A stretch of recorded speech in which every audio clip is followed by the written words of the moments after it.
Mm-hmm.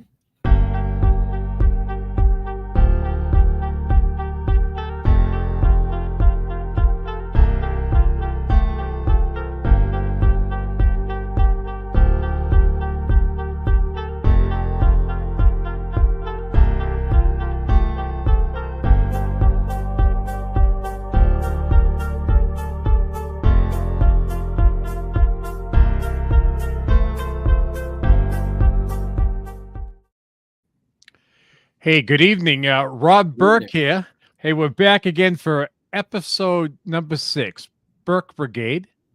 And this is the follow-up to the Carney Hospital story that we did last week. And again, the name of this little broadcast is The House of Cards. And the jig is up, and it's an inside job. This is the follow. And with me is a buddy of mine, Dr. Patrick Madden. Patrick, I want to play something for you, and I'd like to have you comment on it, okay? Mm-hmm. This is one of my favorites, as we know. Mm-hmm. The Communist Handbook, where we take from the top 20% and give to the bottom 20%. And I rectified the other day and said I get it right from the Communist Handbook, where we take from the top 20% and give to the bottom 20%. And I rectified the other day and said I get it right from the Communist Handbook, where we take. Okay, Patrick, let's go back in the Wayback Machine here just for a second. Correct. That was the House of Representatives Speaker of the House, Ron Marino, back in 2000. Mariano. I think it's sorry, Mariano. Mariano. Okay, Mariano. Right. That goes back to the time that you sent me over to Waltham. So this is which was February 14, 2012. Yes, and that's amazing that he was talking like that. He was saying it in jest, but no, he meant it. That's exactly what they did. And 6 months later, they signed the original Romney thing through Deval Patrick. But what do you think about what he's saying right there? Deval Patrick signed a bill to modify significant. There were a series of modifications of what Governor Romney did in Massachusetts, right? I got the quote wrong. I thought he said the Communist Manifesto. He didn't even say that. He said, what did he say? The Marxist Handbook? Well, I forgot now already. Remember the little red book? Yeah, I think it's Mao's red book, but I don't know what which book he's referring to then. So I got that inaccurate. I apologize. I like to be correct. Sorry. At any rate, it's neither here nor there. What I find the whole thing he's referring to is a Marxist principle. That's all. Well, I want to get into this because we want to get this really tight this time, and that's the name of the game, being tight. Sure. And so we chatted earlier, and let me see.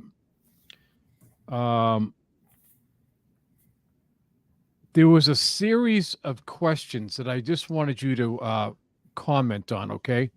Yeah. And the first one, we're going to go the first little quick video going to pop up here. Hopefully we get it lined up. This is question 1.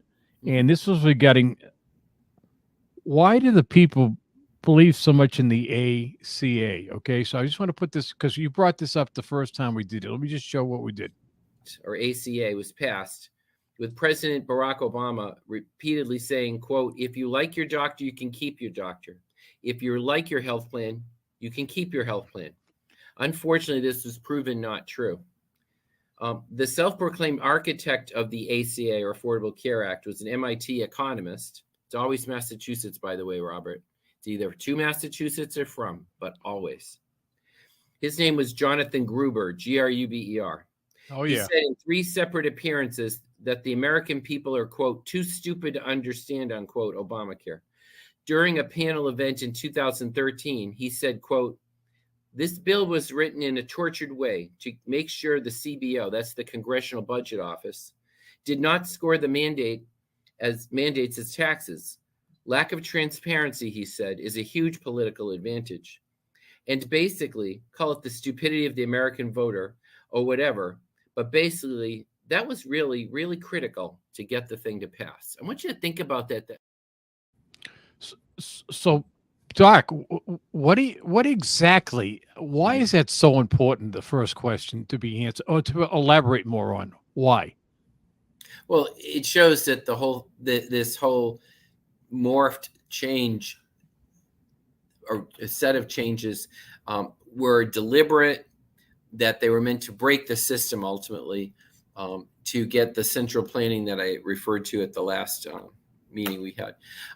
So it also shows deception and almost glee in it, that the American people were tricked or fooled, and doesn't see a problem with it. I do want to say one thing I didn't get to say before. When people talk about, quote, Obamacare, unquote, and that moniker a lot of people like, but the ACA I prefer again to say, it is something that there has two parts to it. One aspect are the exchanges. So people that couldn't afford to get on and get a health insurance plan, they may be able to get on exchanges. You may remember when this first passed nationally, there were many, many plans that had been created, but most of them all withered and died and evaporated. And even now, the ones that exist, I mean, some patients may get on, but the deductibles and everything are in the limitations of whom they may see, et cetera, is just unbelievably cumbersome. And I don't know how people put up with it. But that's not what I'm talking about. I'm talking as a physician. Yeah. And if, or any healthcare professional. So if you're a nurse, doctor, or pharmacist, the Obamacare has been catastrophic.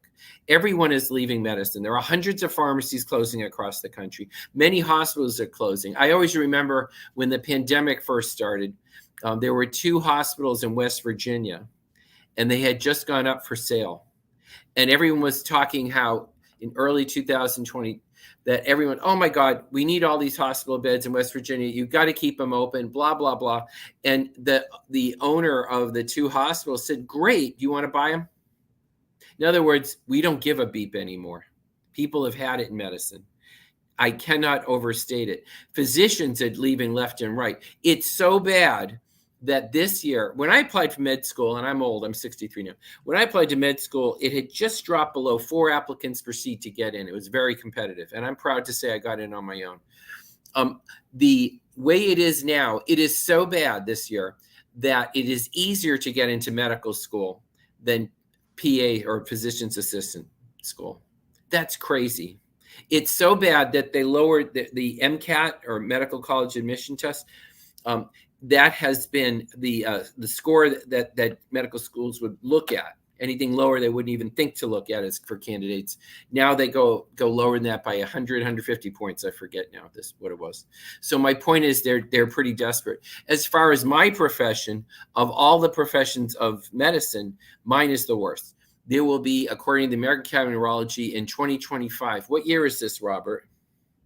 24. Oh, that's right, 2024. 2025, there'll be a 19% national shortage of neurologists. Rheumatology, one of my colleagues here at Restore told me, rheumatology, there will be, by 2030, 30 to 40% of rheumatologists will retire with no one to back them up. This is a national nut job case. This is crazy. So when people say about their doctor, they don't understand. Everyone thinks it's 1950s in medicine, that doctors make money and everything. I'm sorry, they don't. And when I was in Boston, before all these changes happened, this is the Obamacare. This is bigger than what we talked about with the Carney. I would see a patient of mine in the hospital that I saw outpatient, and the doctor asked me to see them. Everything's paper again. So I saw the patient, both outpatient, inpatient. The patient was happy. The primary care's happy. Everybody's happy. I'm happy. And you pay your bills. Everything's great. No, they broke that. It's a European model. Doctors are either only in a hospital or they're only in an outpatient setting. It's now 70% of doctors belong to a giant corporative model. Here in Sarasota, we have Millennium, and they're interested in, they're for profit basically. And then there's it's a corporate model, to be fair, they say that. And then there's the government hospital systems that we see. So physicians become employees of that corporate model, wherever they may be, or a government hospital system, or healthcare system, I should say. Only about 30%, therefore, are not part of either. I happen to be one of those people. And almost no doctor goes to both a hospital and the office. I'm a weirdo. I'm less than one. I'm approximately, I don't know if this number is exactly accurate. I believe it's about 1% of physicians are like me. I do go to a hospital. Let me ask you a question. Listen, it's really frustrating. Go back to the Carney. Obviously, Quincy goes under. The Carney is going under. In Norwood, I believe, right? Yeah, they haven't finished the construction there but in Quincy, the Carney, there's an article in the paper today. Maura Healey's going to sue people, and now they're bringing up a hospital up in Haverhill called the Holy Family up in Haverhill. They're on life support, and I journeyed down to Brockton, down to the Good Samaritan, and I go because you were talking about outpatient before, okay? Yes, sir. I see Joe Moakley's name on the on that particular wing. It's regarding the MRIs and stuff like that. Mm-hmm. And he had passed away in 2001, but he had that named like recently, like the last couple of years. Everybody's in on this thing. That's what I look at from a patient's point of view. You can name everybody all the way. So you start with Cushing, O'Malley, the other guy there, Law. Then you get into the politicians: Moakley, Menino, DeVell Patrick, Walsh, Healy. Well, I do want to hold you just a second. As far as the Catholic Church goes, it's such a giant bureaucracy. I can't say I'm going to accuse them all of that. I don't know. I'm ignorant on the Catholic Church. I'm just saying, but my point of view as a patient that has nowhere to go now, I don't have a place to go. These people all knew about this, and in the Herald today, real briefly, there's Nick Collins, the local guy, talking. Oh my God, we have to do something, and he's pointing all over the place. Hey, Nick, you've been there. You knew what was going on. Stop being with the complicit crap, okay? You talk about all these people. Yeah, Nick, you knew about it, but you did nothing. You didn't say anything, and that's what the problem is, because they're all in on it, and the jig's up, and there's no place to go. Hey, so listen, the next clip I want to run for you is this one. Let me see. Let me put this up, okay? Number 2. And then you had all these other hospitals loosely affiliated. It was called Caritas Christi. The Carney was unique. I used to be on the ethics committee at the Carney at the time. And one of the head nuns, Sister Sheila O'Friel, was, among others, had to go to Rome and had to take their money. They have the largest network of hospitals and allied services in the United States that was private, not public. And they made money except in one hospital, the Carney at the time, but they wanted to keep it or sell it. And they were told they had to sell it to Cardinal Law, but they had to take their own money, give it to Cardinal Law so it could look like he bought it. So that's ended up happening. So anyway, it became one of the crown jewels, that was St. Elizabeth's, of the Caritas Christi network. So Pat, tell me about the nuns. Why were the nuns so important at that hospital? Or what is it about the nuns at the hospital? I do need to make a correction. I said they were the largest private healthcare network at the time. They were the second largest, just for qualification. The nuns are called the Daughters of Charity of St. Vincent de Paul. They had been there for quite some time, and they made some good money, but they were very, very into ethics. In fact, I told you earlier I was on the ethics committee there. They followed, they would even have unusual cases. They would have what are called ethics consults. They're very sincere about that. I must say they were quite amazing people. Once the Cardinal Law took it over, though, that changed it a lot. They were truly interested in trying to help the neighborhood, even though it had changed over the decades in different ways, different ethnic groups. Life goes on, different peoples are there or not there. But they really were committed to the community. The problem was that hospital wasn't making enough money. That's because of the payer mix. Many of the patients were Medicaid or poor and had no health insurance, and you have to keep the doors open and you have to pay your bills. And so that's why the nuns decided they would rather sell it, but they didn't want it to, I don't know the whole politics of it. I stay out of it, but they didn't want to have it go to the Caritas Christi network. I don't fully know why.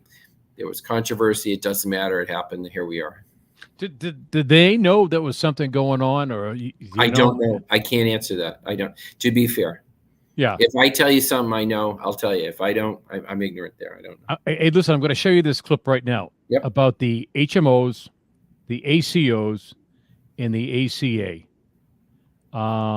regarding doctors. Okay, so take a look at this one. Sure.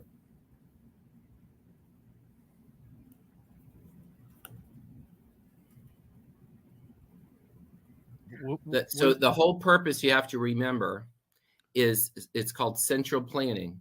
The whole purpose of the progressive movement in the case of healthcare is to make it easy. So there's a series of events I'll be glad to tell you shortly, but I have to give you this backdrop. I'm almost done. I apologize.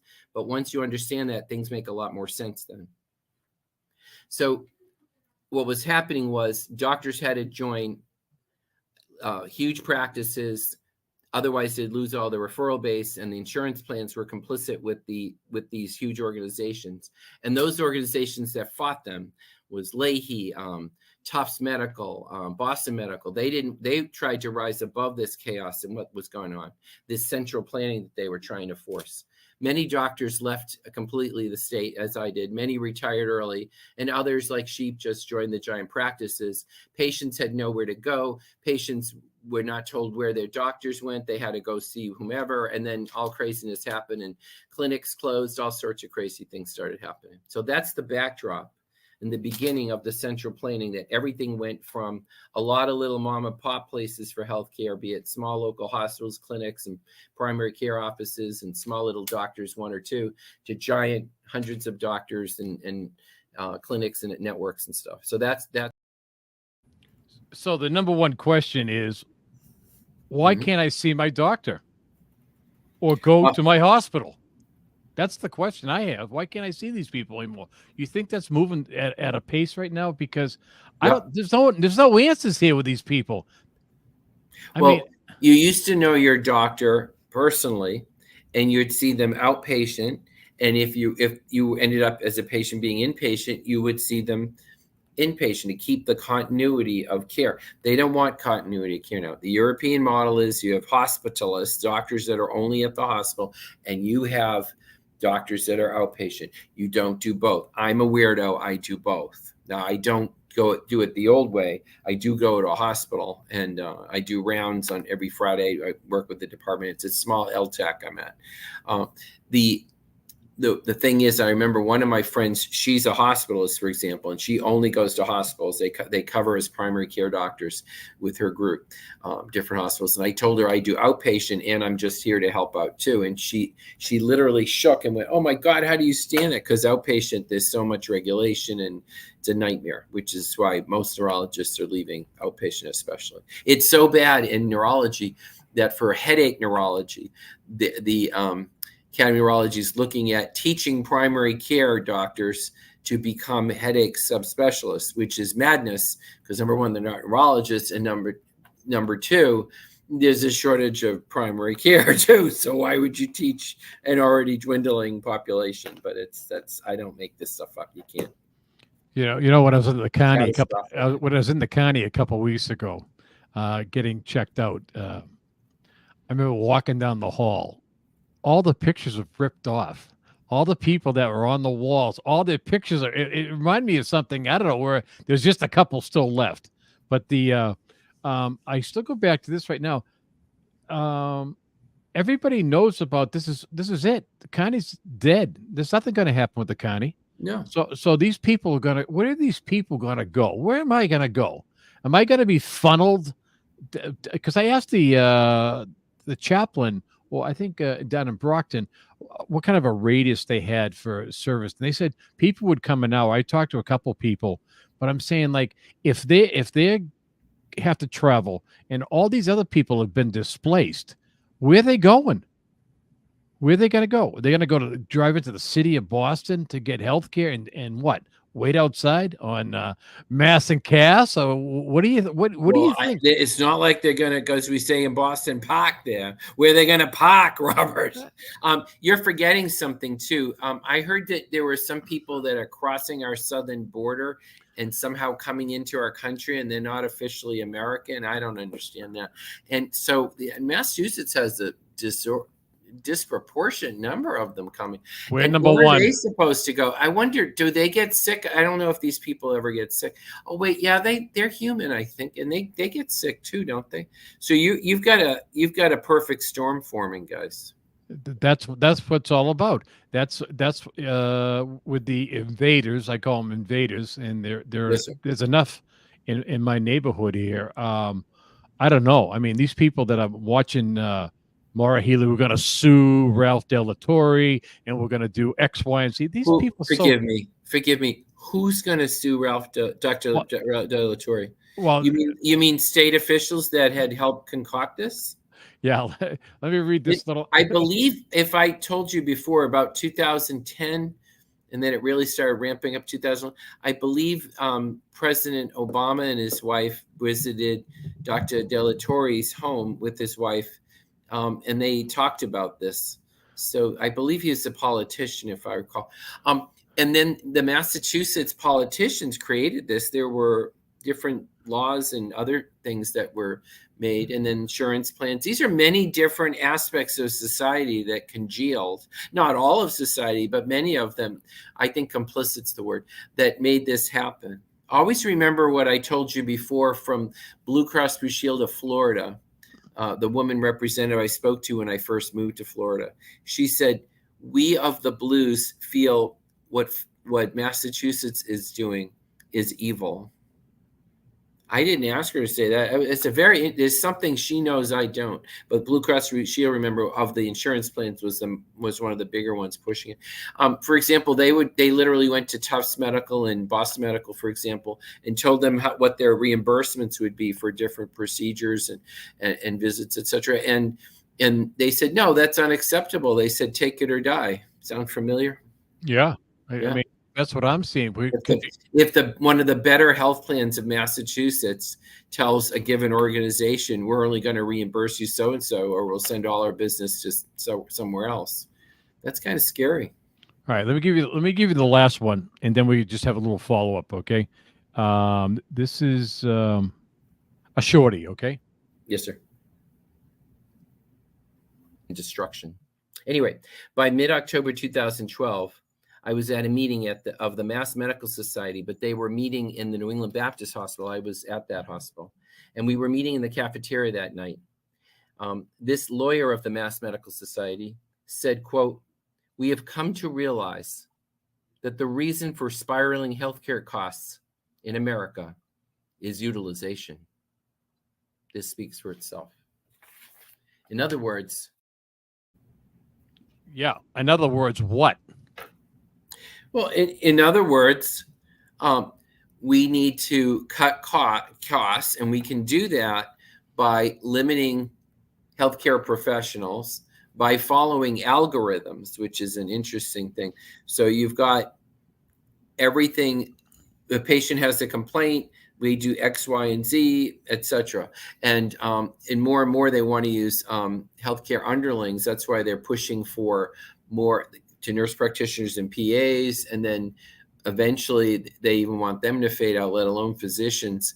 And then eventually, I've heard several people in the know that they eventually want it to be algorithms for artificial intelligence. Of all the professions, though, the hardest one to do that with is mine. The way healthcare is going now, they're not touching patients. Physicians aren't touching patients. That's more and more doctors are going purely telemed.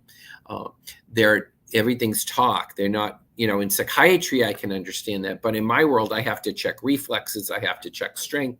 I have to check their eyes. I have to do all these different things. I can't do that adequately on a telemed. That's madness. And I actually have to touch a patient. I have literally had patients both in Boston here tell me that their primary care did not look up from the computer screen to look at it. I think we call that neurology, autism spectrum disorder. But anyway, it's madness what's going on. And so the quality of healthcare is going into the abyss. They got rid of my oral board exam. We used to have an oral and a written. they got rid of the oral board exam several years ago because of the ACA. See, there's a lot of suffocating regulation normal people never ever see. It's not just reimbursements. I suppose one of the best examples for reimbursements, though, is I have a friend of mine. He's from Mass General Hospital and moved to Sarasota, Florida. Years ago, he brought deep brain stimulator surgery.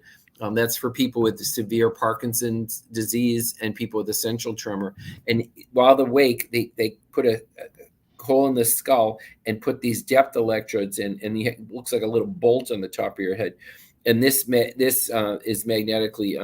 Dr. Lecter, please. Well, but I mean, you have terribly sick people. It's a godsend. But this is depth electrodes in the center of the brain, mostly the thalamus.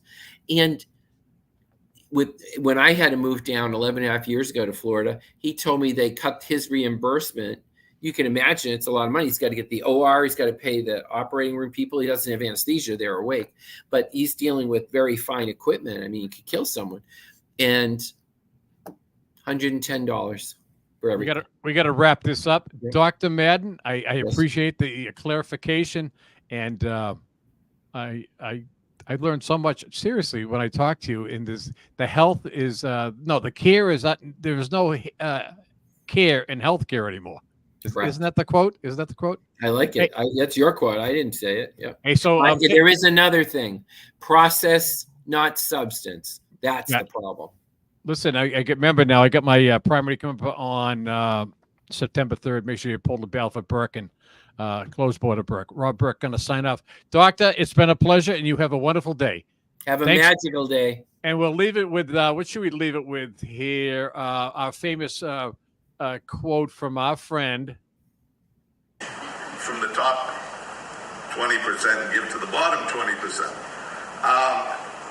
And I rectified the other day and said the little red book. From, it was smaller than that. The Communist Handbook, where Mr. Speaker! From the top Mr. 20% Speaker! to the bottom 20%.